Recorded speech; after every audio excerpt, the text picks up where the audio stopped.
Now, therefore, I, William S. Cogswell Jr., Mayor of the City of Charleston, do hereby proclaim October 4, 2025 as the blessing of the Therapy Dogs Day.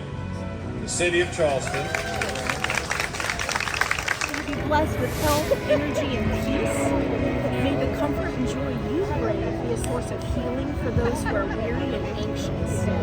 And may the bond between you and the one who walks beside you continue to grow in trust and love. And may your presence bring light and calm wherever you go.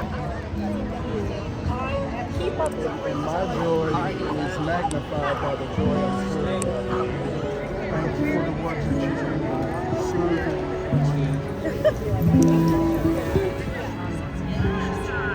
Look upon your favor, give you peace. Amen. And may the bond between you and the one who walks beside you continue to grow in trust and love. May your presence bring light and calm wherever you go. Amen. Amen.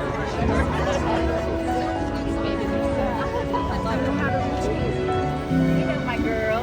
The Lord bless you and keep you. The Lord make his face shine on you, be gracious to you.